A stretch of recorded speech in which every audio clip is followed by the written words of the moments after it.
Om Shri Sai Ram. Good evening, everyone. It's so wonderful to be with you again. I think of late we've been meeting quite often thanks to the travels and going to interesting places. So today only I reached back India, and then I realized it was Saturday,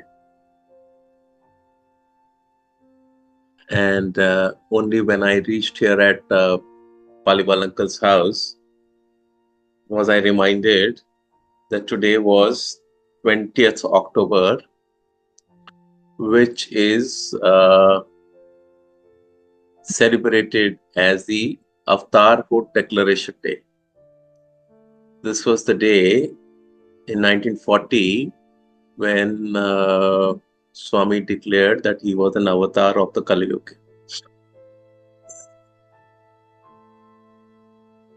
So, of course, you can understand what's going to come now.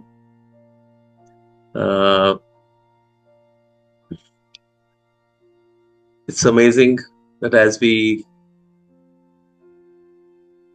this travels are continuing to happen, he had told me some time back that, look, these travels are going to start happening, and you are going to be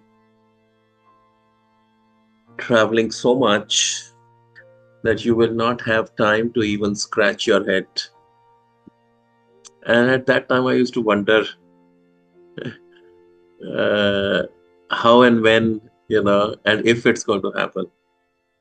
But of course, whatever he says happens because, as he said it himself, that he is the incarnation of truth. Sathya Sai Baba. Sai is the mother, Baba is the father, and Satya is truth. So he is that mother-father figure who's steeped into truth, and his truth, as we have often repeated, was love. And he had also said that though he took the name of Sathya Sai Baba, but he said that actually the reason why he took birth was only to remind us that we also were actually the embodiments of that same love. So in a way, each one of us, though we have different names, actually our name either should be love, or it should be prema, or it can be truth, satya, because the truth is love. So therefore satya is equal to prema, or truth is equal to love. And well, he was Sai Baba. He was a mother and father incarnate, because that is what he's done for the humanity. We may be mothers and fathers in our bodily relationship, but which he wasn't. But he became a mother and father to the world. And how do we become a mother and father? Because those who are parents, they know that to be a mother or a father means to be selfless. How every mother and father do the best for their children. They may not have something, but they will make sure that their children have it. And they, by becoming parents, learn how to sacrifice. How that the world is not just from, your own self. We are so self-consumed. We're always thinking of our happiness, our this, our that, that we don't instinctively think about others. So parenting is one point where either as a mother or a father, because a father learns how to fend for the family, how to earn for the family, how to get resources for the family. And the mother is the one who takes care of the whole family. The mother will go hungry herself, but make sure that the children are fed. The father will let go of his enjoyment so that his children can go to the best schools and the universities. So, parenting, to be a parent, a mother or a father, we learn how to put the interest of our loved ones ahead of our own. So, we learn the fundamentals of sacrifice. And so, if we can understand and we can somehow start to practice this truth that we too are the embodiments of this truth, which is nothing but love. And when this love becomes selfless, which means that it is no longer working for one's own bodily interests or for the interest of our immediate family, but if this love starts to work for the welfare of others who actually are a part of our family, but because of our limited understanding, because of our ignorance, we see them as separate from others. If we can start to change our worldview, if we can get to experience the truth for which we pray at the beginning of every satsang, we say, "O consciousness, lead us from the unreal to the real, from untruth to truth." This untruth that I am the body, and therefore this body is the doer. Vedanta starts with this whole premise that the whole delusion of this world starts from this wrong identification and therefore the wrong understanding that I am this body. My definition of the I, the definition of me, is fallacious. And therefore from that stems, everything starts stemming from there. Therefore, I am the doer. I have done this. I require this. I and I and I is where the ego gets built up. So if we can correct this understanding by the right knowledge, by understanding the truth, and that's the prayer, lead me from untruth to truth. The truth that I am not this body. I am not this limited cage that you are seeing, this apparatus that you are seeing. I am the resident energy which resides within this body. That is the truth. And if I can experience this truth, then I start to see everyone as also the embodiments of this same energy, or this energetic truth resides everywhere, and that is love. And so therefore this whole obsession of our own selves, we're always expecting something to happen, something to do this, and this constant bombardment is coming from a mind which is the identification of me, myself, my selfish self. And therefore we have no patience for anyone else, we have no care for anybody else, we just have a complete distaste for the world. But once this understanding changes, our worldview changes. And we realize that yes, actually, before us, so many great noble souls have inspired us on this principle of what true love is, where they have stepped beyond their own individual comforts and needs. And they have looked at humanity, not their own family members, not their own countrymen, but humanity as one, as a part of their own family.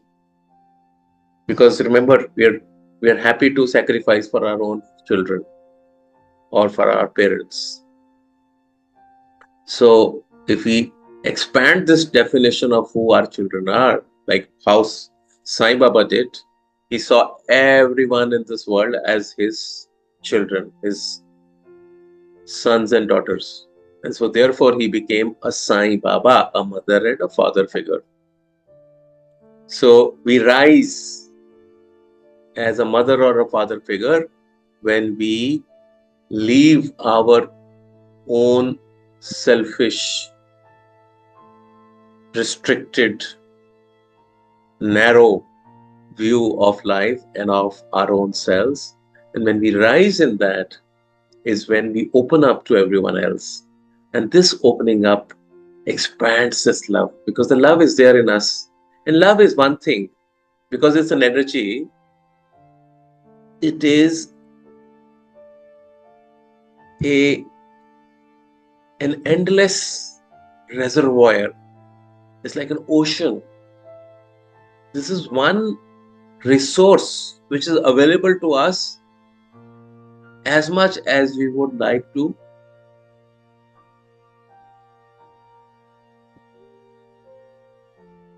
use it, as much as we would like to share it, give it. This is one thing which is like an Akshaya Patra. Akshaya Patra is that vessel in which the food just never ends.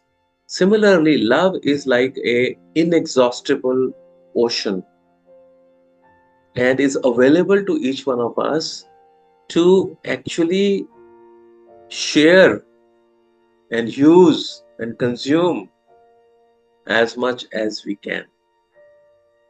So, what stops us from actually tapping into this reservoir of love inside and distributing it for others? Because the more you will give, the more it comes. That's like what they do in the oil fields when they want to, you know, put this oil in barrels, and how many million barrels a day they produce through every oil field. The problem is not the capacity, is how much we can actually bottle, how much we can put into the barrels. So the source is inexhaustible. Our limitation is our ability to distribute it. So similarly, each one of us has these numerous fields of love inside us, and everywhere you dig, you don't have to go deep also to dig into it, like you have to go in an oil well. You actually go a little bit and it starts coming out, and it's very effortless. You don't need expensive equipment, it just needs the right understanding. It just needs a shift in our understanding of what this world is, and if we don't shift it, then the world goes on the track at which it is today, where we're out to extinguish the other instead of helping the other. So today, on the day of the it's a very holy day. In fact, I remember in 2011 when Swami left his physical body. On this day, in our center in Noida, we had actually installed a statue of Swami on this day. And that also came against all odds, and we had to pay a huge price to get this statue there. Just because we got God's statue made and put in our center, we were actually debarred from our center because we did an act without pleasing some human egos. But it's a very important day when the avatar came out and said that I am God. And for us, as who are used to our limited human conditioning, the word God hits us very powerfully And a lot of time it is greeted with a lot of uh, disbelief, disregard. We almost think it's impossible for anyone. It's almost blasphemous for somebody to say I'm God, because God is,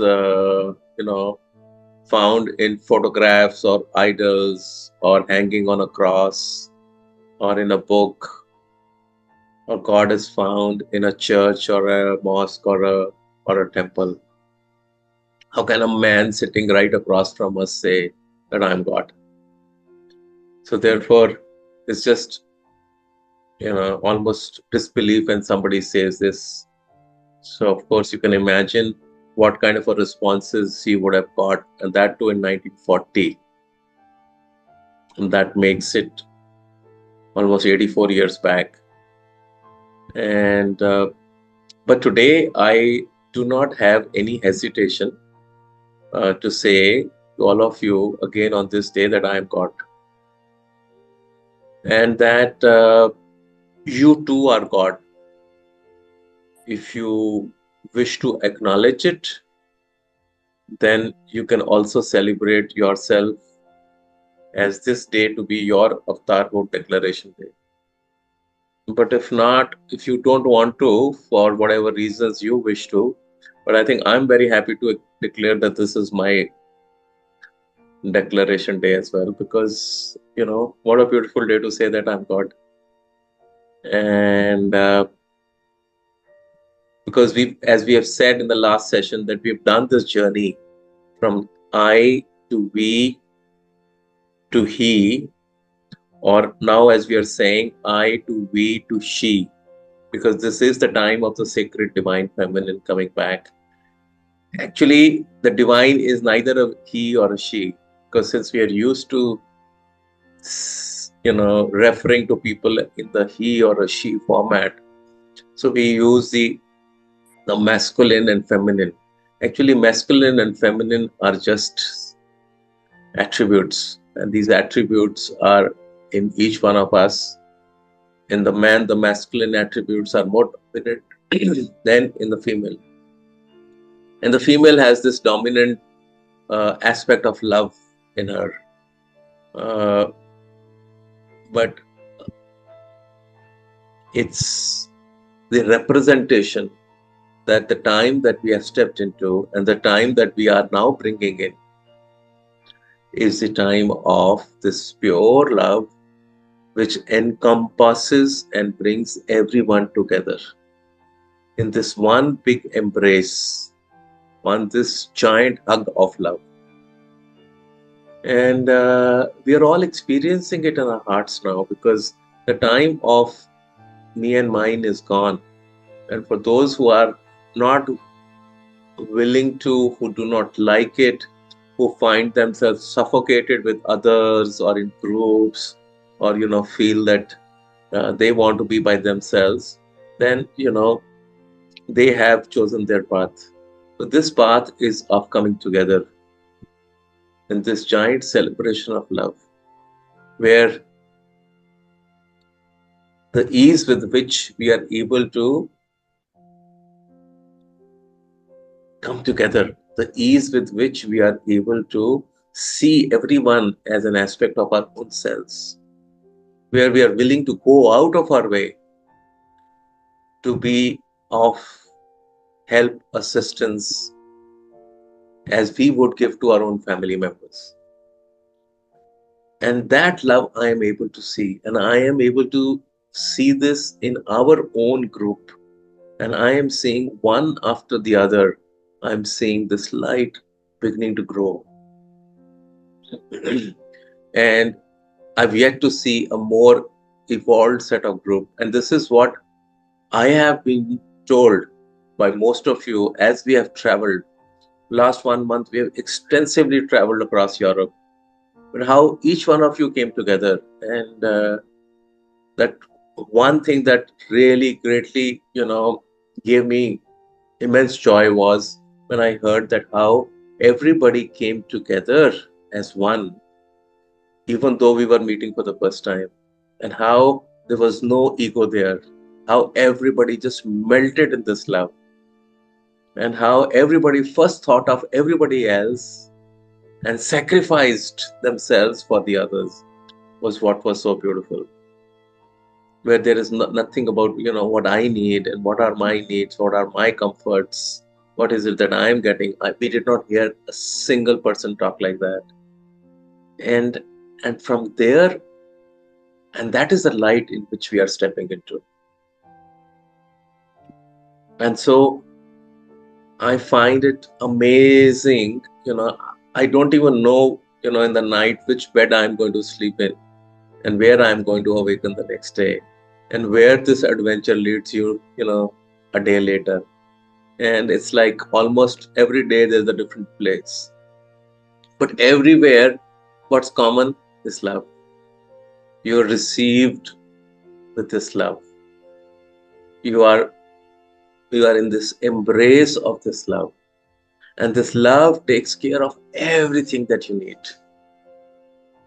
physically and non-physically.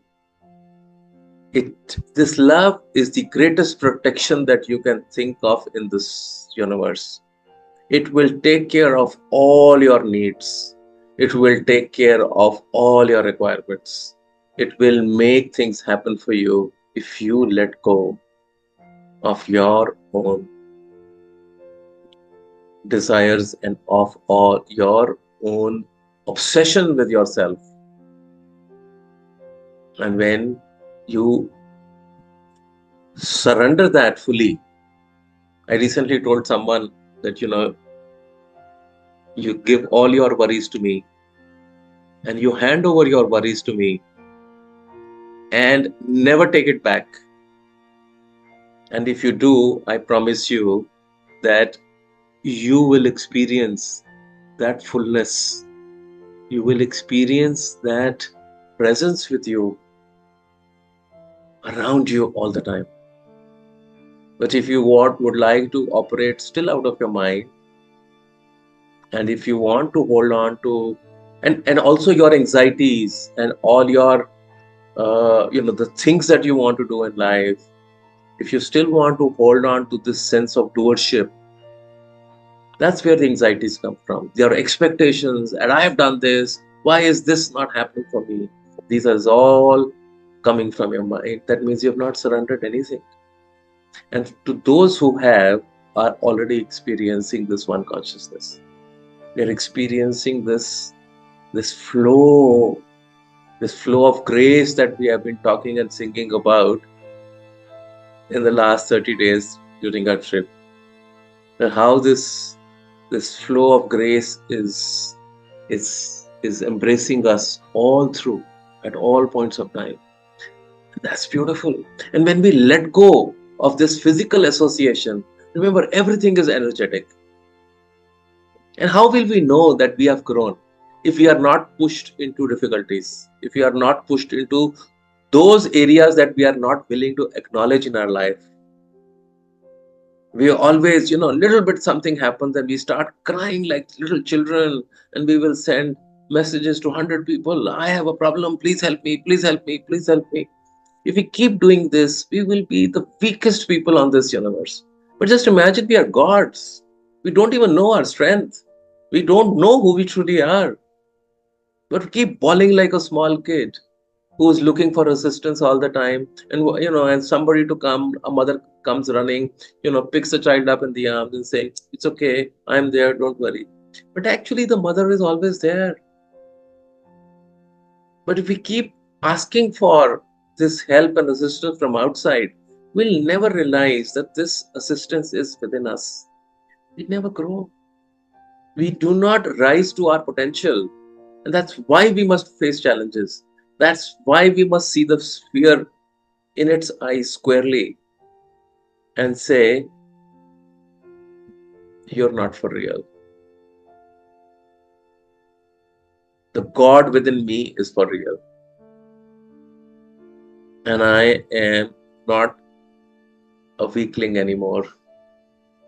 I am the embodiment of that which is called God. And in an instant, you can claim this power for yourself. instead of always being a beggar, going to temples and all other holy places, begging all our lives. Give me, give me, give me, give me. Whereas our Upanishad simply said this,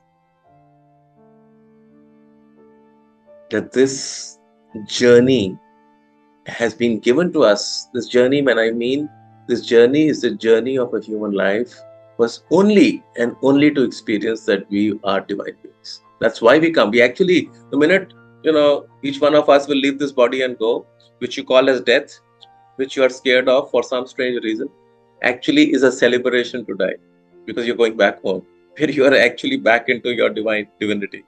We voluntarily took a human birth only to experience that we are divine. And we came very thrilled about it. But somewhere we got caught with wrong knowledge again.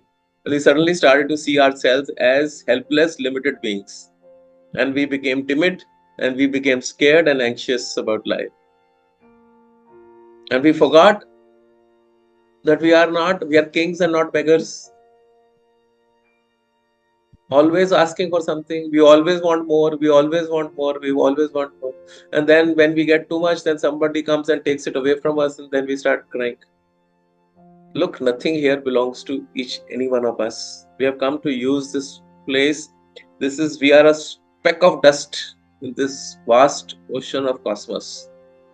And in terms of time, we are just a blip in this time, this ocean of samsara. It is timeless. And we're just a blip in this. So this whole lifetime that we are so consumed about is nothing but a blip. If only you choose to know this and live like that, you'll realize that all those things that caught you and pulled you down are no longer applicable on you. You can break all these physical laws on which you are subjected, and you've allowed them to actually go so deep in your psyche that you made them a reality. What is reality? Reality is what you believe. What you believe is what you manifest.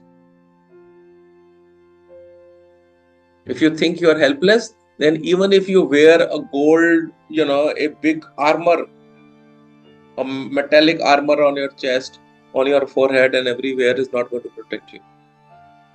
If there is no physical protection, we start thinking of energetic protections. What are we doing? What do we think? Who we do? What kind of a wrong notion we have about ourselves that makes us do all these things? That we are feeble and that we are insecure.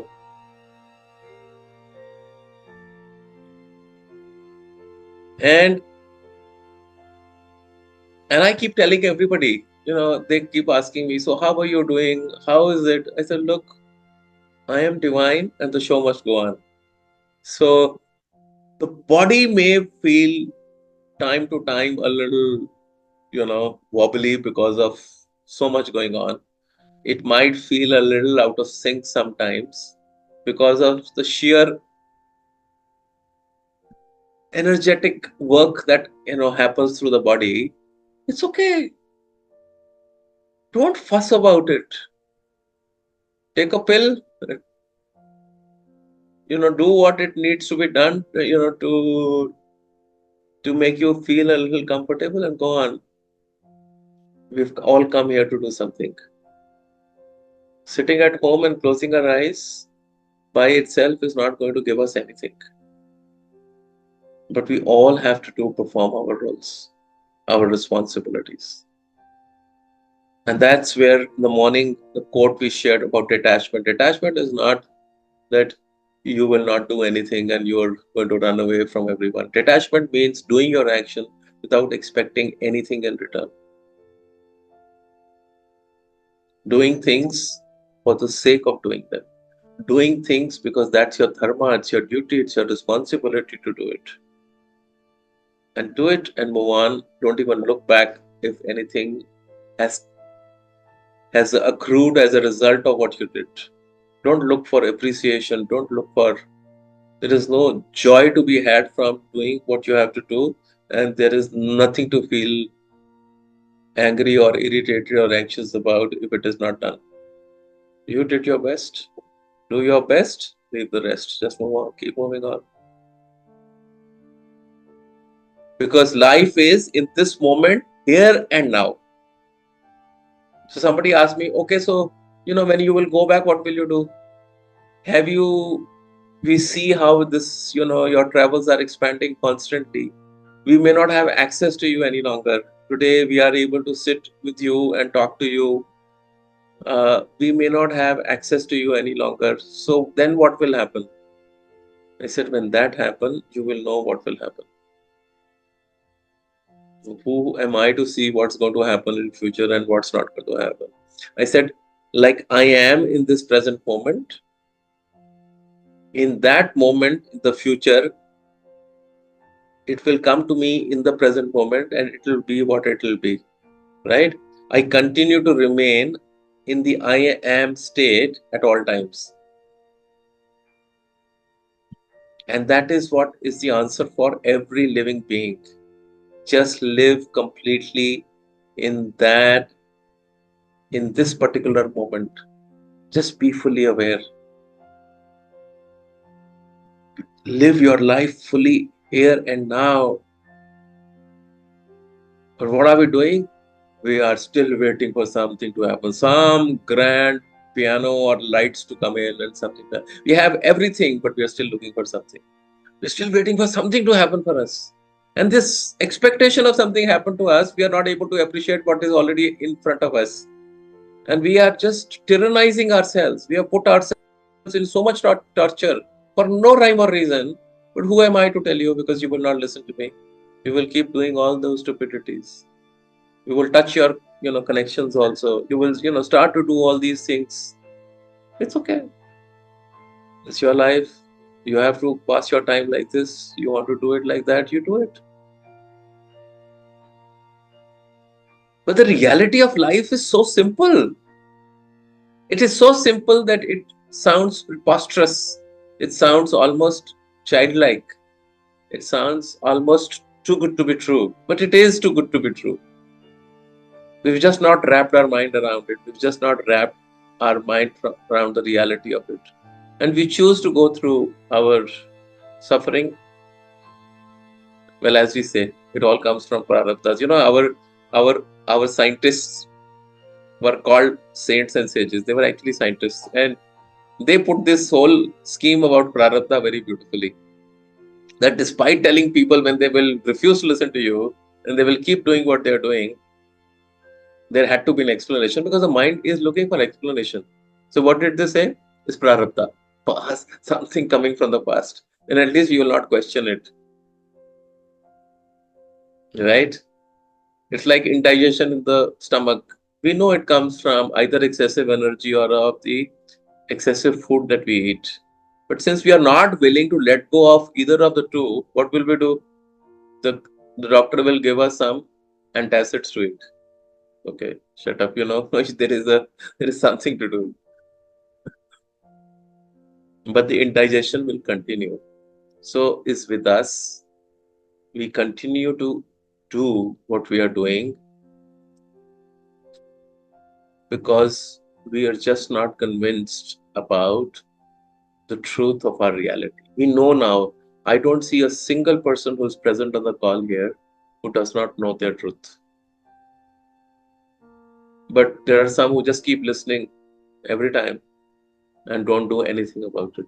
But there are others who are doing something about it, and you can clearly see this shift happening.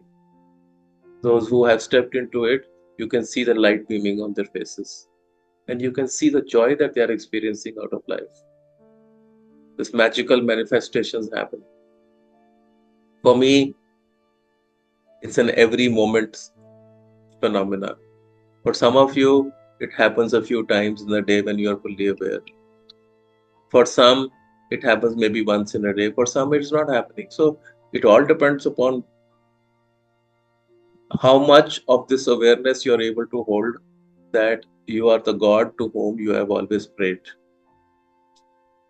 Whether you have been able to step into your light and be in that light. So celebrating today's day, I'm so happy that, consciousness brought me back into Noida. to be here on this day of October 20th, the Avatarhood Declaration Day. I'm actually just a mile or a kilometer away from the temple where Baba's statue is. I'll see if I'm going back, if I can go there, if it is open to see. But just imagine, on this day also consciousness pulls me here, and that even though I did not remember the date because of so many things going on, uh, I got reminded about the significance of today's date. So I said, this is a good date for us to also declare our divinity and say it loud. Baba used to say it loud that you are God. Say it loud and believe when you say it loud that you're God. Don't be scared. Don't say because somebody will hear it and then they will throw stones at you and you will say, look at this guy, he's mad. He's saying he's God. Let's throw stones at him. Run away from him. So, if this truth is resonating in your heart, then I would say don't take a minute more than now to, shout out loud that I'm God. And then hold the responsibility of being God at all times. And that's it. It's not difficult.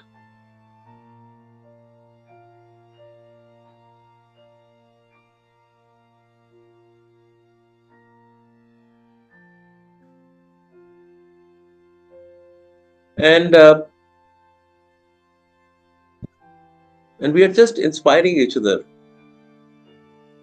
We are inspiring and hand holding each other into this journey of divinity.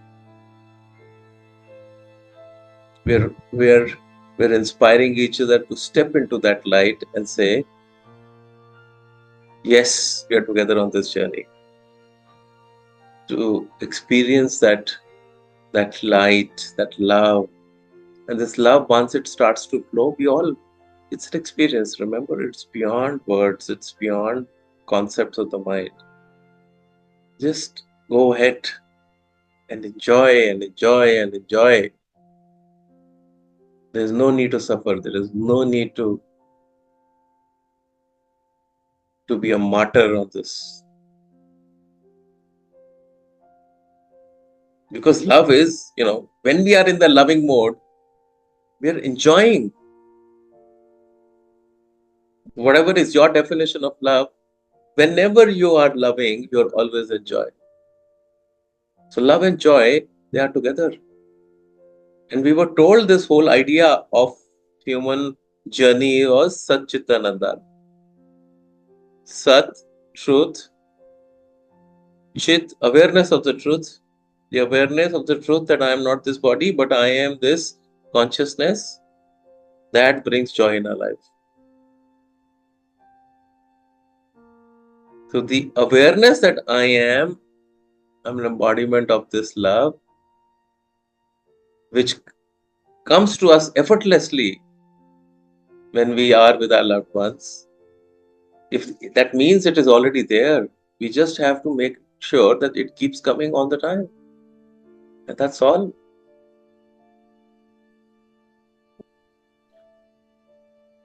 And what does not allow us to be in that love, in that joy, is our lack of acceptance. We're fighting. If we can accept every situation in our life, if we can accept what's going on in our life completely unconditionally, without ifs and buts, and know that I alone am responsible for what's happening to me. Why we don't accept? Because you put the blame on others. The minute you put the blame on somebody else for the situation you are in, remember, you will never be able to get out of that situation. You have put yourself in a prison hole and you've locked it and you've thrown the key into the river. Nobody can find the key. But if you, on the contrary, if you accept that this situation is your own making, and somewhere, whether in this life or before, you were party to this and it is happening to you, then though you are in the lock in the cell with the keys with you, you can still open it. Think about this deeply. It's a very important principle. That's why I said in my message on the Vijay Dashmi day that forgiveness is the key. If you don't want to live a life where you are cursed all the time and you are living in this darkness, then learn to forgive. Forgive all those who have done anything to you in this lifetime and who have caused you any kind of a suffering or pain. You may not know that you are actually the cause of it yourself. It may be coming through somebody else.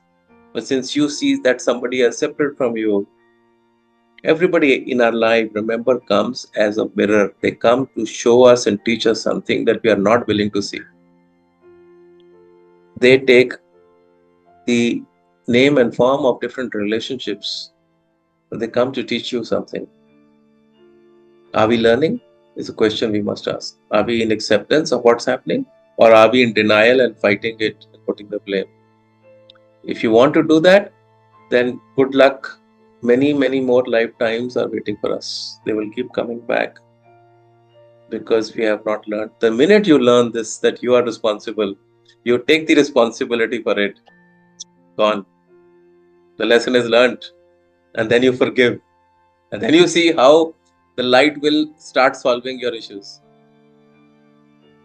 You come out of the negative energy and you come into the golden energy of love. And you see that golden energy only knows how to create and how to solve things. And all of you have experienced it. I have seen this has been a journey because we have been working together for quite some time. And I've seen all of you grow like this because you learned this lesson and you chose to practice it in your lives. So, really, the path what my master set for all of us, which is what I followed from the journey from I to we to ultimately become one with him. That makes me declare that this is a God's declaration day. Is a path that is so simple. Offered this path to all of you today, for all of you to follow this. So go ahead and follow this path and enjoy this journey which was meant to be, which is joyous, so that all our life, just imagine what a life if we can be in joy all the time. It's our choice. Happiness is a choice. So with that, I thank all of you for being here. Samasta loka sukhino bhavantu. Samasta loka sukhino bhavantu. Om Shanti Shanti Shanti Hari Om Tat Sat. Shri Sai Ishvara Arpanamastu.